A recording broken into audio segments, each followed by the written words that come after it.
Christmas ആഘോഷങ്ങളിൽ ഏറെയും ക്രിസ്തുവിൻ്റെ ശൈശവാവസ്ഥയ്ക്ക് മുൻതൂക്കം കൊടുക്കുന്നതിനാൽ പൊതുവെ അവിടുത്തെ സർവോത്കൃഷ്ടത മനുഷ്യർ കാണാതെ പോകുന്നു.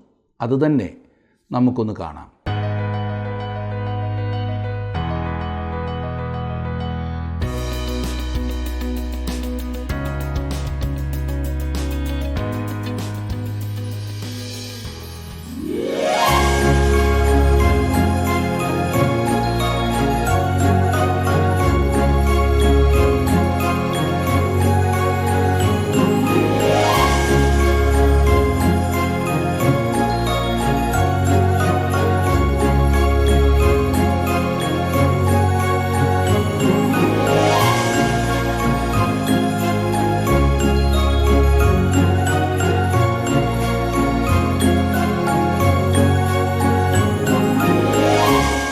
വീണ്ടും ഒരു ക്രിസ്മസ് ദിനം വന്നെത്തിയിരിക്കുന്നു.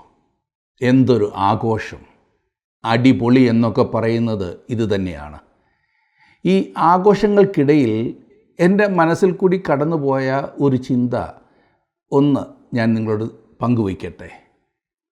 ക്രിസ്മസ് എന്നാൽ ക്രിസ്തുവിൻ്റെ ജന്മദിനം കൊണ്ടാടുന്നു എന്നാണല്ലോ വയ്പ്. അതിൻ്റെ നിജസ്ഥിതിയിലേക്കൊന്നും ഞാൻ ഇപ്പോൾ പ്രവേശിക്കുന്നില്ല.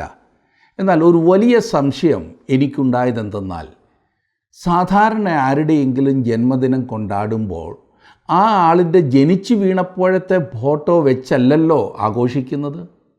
പിന്നെ ഈ ക്രിസ്തുമസിൽ മാത്രം ഈ ഉണ്ണി ഈശോയുടെ രൂപം വെച്ച് ആഘോഷിക്കുന്നത് എന്തിനാണ്? അതെന്താ, അവൻ ഇതുവരെ വലുതായില്ലേ?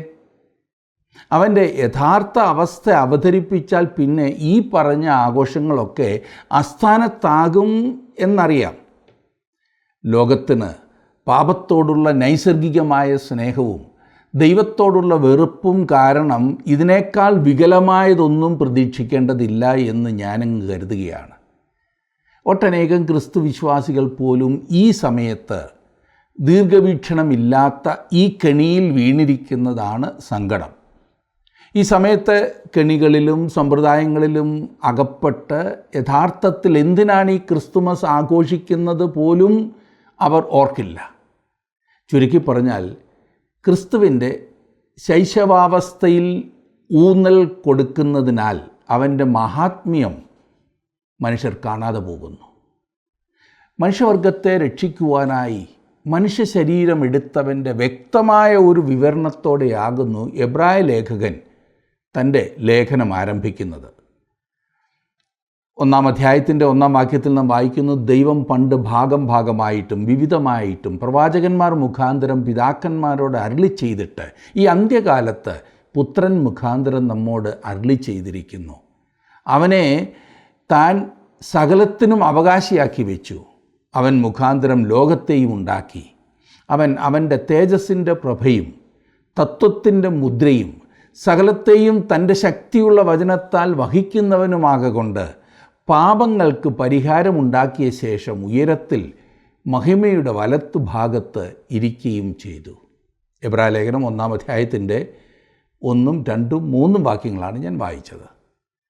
ക്രിസ്തുവിൻ്റെ മനുഷ്യാവതാരത്തെ എബ്രായ ലേഖകൻ ദൈവത്തിൻ്റെ ഉന്നതമായ വെളിപ്പാടായിട്ടാണ് പറഞ്ഞിരിക്കുന്നത്. ശ്രദ്ധിച്ചില്ലേ? ഈ ഭൂമിയിൽ നടന്നിരുന്ന ഒരു വ്യക്തിയായി ക്രിസ്തുവിനെ എബ്രായ ലേഖകൻ വ്യക്തിപരമായി അറിഞ്ഞിരുന്നെങ്കിൽ തന്നെ സകലത്തിൻ്റെയും മീതെയുള്ള ക്രിസ്തുവിൻ്റെ നിത്യ അതിശീത്വം അവന് ഉറപ്പായിരുന്നു. അവൻ്റെ ലേഖനത്തിൻ്റെ കേന്ദ്ര വിഷയം തന്നെ ക്രിസ്തുവിൻ്റെ സർവോത്കൃഷ്ടത ആകുന്നു. അവയിൽ ചിലത് നമുക്കൊന്ന് ശ്രദ്ധിച്ച് കാണാം. ക്രിസ്തുവിൻ്റെ മാഹാത്മ്യം. 1, ക്രിസ്തു സകലത്തിൻ്റെയും അവകാശിയാകുന്നു എന്ന് പറഞ്ഞിരിക്കുന്നു. അവൻ്റെ ലേഖനത്തിൻ്റെ കേന്ദ്ര വിഷയം തന്നെ ക്രിസ്തുവിൻ്റെ സർവോത്കൃഷ്ടത ആകുന്നു. അവയിൽ ചിലത് നമുക്കൊന്ന് ശ്രദ്ധിച്ച് കാണാം. 1-ാമതായി, ക്രിസ്തു സകലത്തിൻ്റെയും അവകാശിയാകുന്നു. അവനെ താൻ സകലത്തിനും അവകാശിയാക്കി വെച്ചു. ആത്യന്തികമായി സകലതും ക്രിസ്തുവിൻ്റെ അവകാശത്തിൽ വരുവാൻ ദൈവം പദ്ധതി ഒരുക്കി എന്ന് ചുരുക്കം. യഹൂദ കുടുംബങ്ങളിലെ ആദ്യജാതനായിരുന്നു കുടുംബ സ്വത്തും മുഴുവൻ അവകാശമായി ലഭിച്ചിരുന്നത്. ആ സമ്പ്രദായത്തിന് പ്രകാരമാകുന്നു ഇതും ചെയ്തിരിക്കുന്നത്. യേശു ദൈവത്തിൻ്റെ ഏകജാതനായവനായതിനാൽ ന്യായമായും അവനാണല്ലോ ആദ്യജാതനും. അതുകൊണ്ട് ദൈവത്തിനുള്ള സകലത്തിൻ്റെയും അവകാശി ക്രിസ്തു ആകുന്നു എന്നാണ് എബ്രായ ലേഖകൻ പറയുന്നത്. സങ്കീർത്തനം 2:8 സങ്കീർത്തനക്കാരൻ ഈ വസ്തുതയാണ് പ്രഖ്യാപിച്ചിരിക്കുന്നത്. അവിടെ നാം വായിക്കുന്നത്, ഞാൻ, അതായത് ദൈവം, നിനക്ക് ജാതികളെ അവകാശമായും ഭൂമിയുടെ അറ്റങ്ങളെ കൈവശമായും തരും എന്നത്രേ. ദൈവം സൃഷ്ടിച്ച സകലതും, ഭൗമിക ലോകത്തിലും ആത്മീയ ലോകത്തിലുമുള്ള സകലതും യേശുക്രിസ്തുവിനുള്ളതാണ്. ഗലീലയിലെ ആ തച്ചൻ യെരുശലേമിന് വെളിയിൽ ഒരു മരക്കുരിശിൽ തൂക്കപ്പെട്ടവനാകുന്നു ഈ അഖിലാണ്ടത്തിൻ്റെ മുഴുവൻ അവകാശി എന്നത് ആശ്ചര്യമായിരിക്കുന്നു, ഇല്ലേ? അവൻ ഈ ഭൂമിയിലായിരുന്നപ്പോൾ യാതൊന്നും അവൻ്റേതായി ഉണ്ടായിരുന്നു എന്ന് തോന്നുമായിരുന്നില്ല. അവൻ ആകെ ഉണ്ടായിരുന്നു എന്ന് പറയപ്പെടുന്ന അവൻ്റെ ആ മേലങ്കി പോലും റോമൻ പടയാളികൾ ചീട്ടിട്ടെടുത്തു. എന്തിനധികം അവനെ അടക്കം ചെയ്തതുപോലും കടമെടുത്ത ഒരു കല്ലറയിലായിരുന്നല്ലോ. എന്നാൽ ഒരു ദിവസം സകലതും അവൻ്റെ അവകാശമായി തീരും. ഫിലിപ്പിയർക്ക് ലേഖനം എഴുതുമ്പോൾ പൗലോസ് എഴുതി, അങ്ങനെ യേശുവിൻ്റെ നാമത്തിങ്കൽ സ്വർലോകരുടെയും ഭൂലോകരുടെയും അധോലോകരുടെയും മുഴങ്കാൽ ഒക്കെയും മടങ്ങും. ക്രിസ്തു ദൈവപുത്രനെന്ന് എല്ലാവരും ഏറ്റുപറയും. ക്രിസ്തു വിശ്വാസികളായ സകലരും ക്രിസ്തുവിനോടുകൂടെ കൂട്ടവകാശികളുമാകുന്നു എന്ന് പൗലോസ് റോമർക്ക് ലേഖനം എഴുതുമ്പോൾ 8-ാം അധ്യായത്തിൻ്റെ 16-17 വാക്യങ്ങളിൽ പറയുന്നു. എത്ര വലിയ ഒരു ഉത്തരവാദിത്തം, ഒരു പദവിയാണ് നമുക്കുള്ളത്. രണ്ടാമതായി, ക്രിസ്തു സകലത്തിൻ്റെയും സൃഷ്ടാവാകുന്നു. ക്രിസ്തുവിൻ്റെ മാഹാത്മ്യം രണ്ടാമത്തേതായി പറഞ്ഞിരിക്കുന്നത് അവൻ മുഖാന്തരം ലോകത്തെയും ഉണ്ടാക്കി എന്നത്രേ. യോഹന്നാൻ്റെ സുവിശേഷം 1-ാം അധ്യായത്തിൻ്റെ 3-ാം വാക്യത്തിൽ പറഞ്ഞിരിക്കുന്നത് തന്നെയാണിത്. പ്രപഞ്ചത്തിലെ ഭൗമികവും അഭൗമികവുമായ സകലത്തെയും സൃഷ്ടിച്ചത് യേശു ആകുന്നു. സൃഷ്ടാവ് എന്നുള്ളത് അവൻ്റെ പ്രത്യേക സ്വഭാവ ഗുണം തന്നെയാകുന്നു. ഇവിടെ ലോകം എന്നതിന് ഭൂമി എന്നതിനേക്കാൾ യുഗങ്ങൾ എന്ന അർത്ഥമാകുന്നു ഉള്ളത്. ക്രിസ്തു നാം കാണുന്ന ഈ ഭൂമി മാത്രമല്ല, പിന്നെയോ സമയം, സ്ഥലം, ഊർജം, എല്ലാ വിധത്തിലുമുള്ള പദാർത്ഥങ്ങൾ എന്നിവയെല്ലാം സൃഷ്ടിച്ച് എന്നാണ് അർത്ഥം. അവൻ പ്രപഞ്ചത്തെ മുഴുവനും അനായാസം സൃഷ്ടിച്ചു. അത് നല്ലതെന്ന് കണ്ടു. അതുകൊണ്ടാണ് മനുഷ്യവർഗത്തിൻ്റെ പാപത്താൽ മലിനപ്പെട്ട സൃഷ്ടി മുഴുവൻ അതിൻ്റെ വീണ്ടെടുപ്പിനായി ഞരങ്ങിക്കാത്തിരിക്കുന്നു എന്ന് പൗലോസ് റോമാലേഖനത്തിൽ പറഞ്ഞിരിക്കുന്നത്. ഒരിക്കൽ ക്രിസ്തു ഒരു പുതിയതും സമ്പൂർണമായതുമായ ആകാശവും ഭൂമിയും സൃഷ്ടിക്കും എന്നും നാം ദൈവവചനത്തിൽ നിന്നും മനസ്സിലാക്കുന്നു. അവൻ സൃഷ്ടാവാണ്. മൂന്നാമതായി, ക്രിസ്തു ദൈവത്തിൻ്റെ തേജസ്സിൻ്റെ പ്രഭയാകുന്നു എന്ന് പറഞ്ഞിരിക്കുന്നു. അതിൻ്റെ അർത്ഥം, പ്രഭ എന്ന് പറയുമ്പോൾ പ്രകാശത്തെ പ്രസരിപ്പിക്കുക എന്നത്രേ. അതിൻ്റെ അർത്ഥം നമുക്ക് ദൈവത്തെ വെളിപ്പെടുത്തി തരുന്നവൻ ക്രിസ്തു ആകുന്നു എന്നാണ്. സൂര്യകിരണങ്ങൾ ഭൂമിയെ പ്രകാശിപ്പിക്കുകയും ഊഷ്മളമാക്കുകയും ചെയ്യുന്നത് പോലെ മനുഷ്യഹൃദയത്തിലേക്ക് ദൈവത്തിൻ്റെ വെളിച്ചം പ്രകാശിപ്പിക്കുന്നത് യേശു ആകുന്നു. സൂര്യന് തൻ്റെ പ്രകാശത്തിൽ നിന്നും വേർപെട്ടിരിക്കുവാൻ കഴിയാത്തതുപോലെ ക്രിസ്തുവിൻ്റെ തേജസ്സിൽ നിന്നും ദൈവം വേർപെട്ടിരിക്കുന്നില്ല.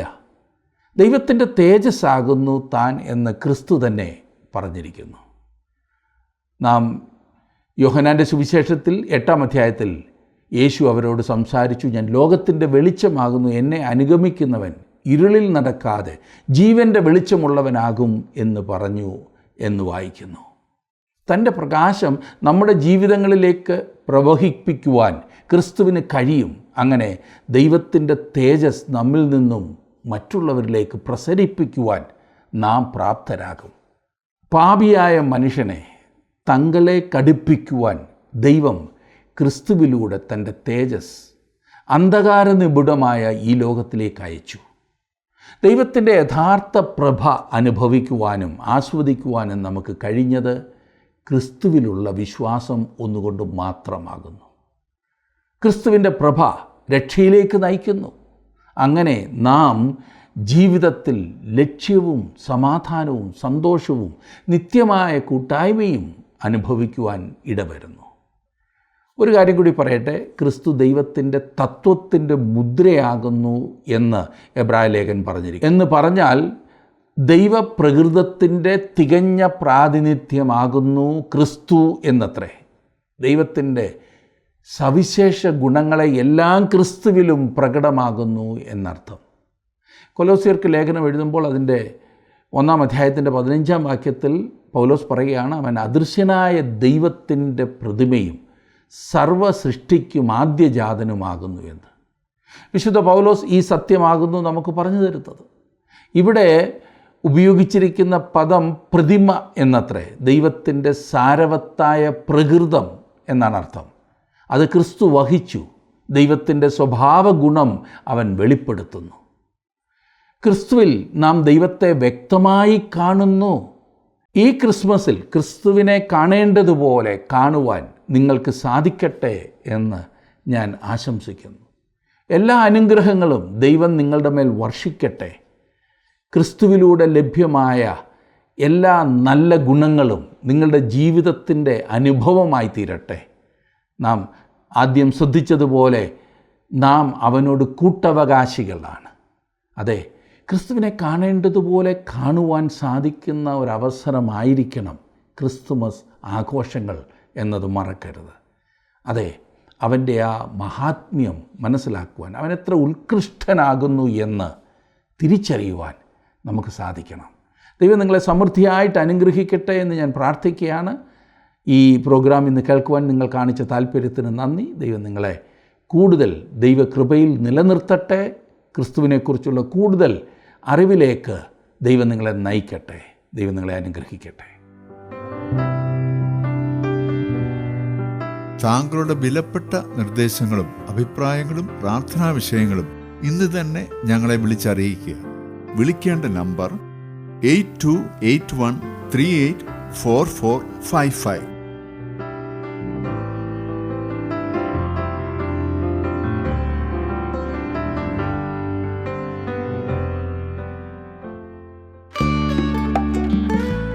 ഇന്നത്തെ പ്രോഗ്രാം താങ്കൾക്ക് ഇഷ്ടപ്പെട്ടുവോ? എങ്കിൽ ഉടൻ തന്നെ ഞങ്ങൾക്കൊരു മിസ് കോൾ തരിക. അടുത്ത വിജയി ഒരുപക്ഷെ താങ്കളായിരിക്കാം.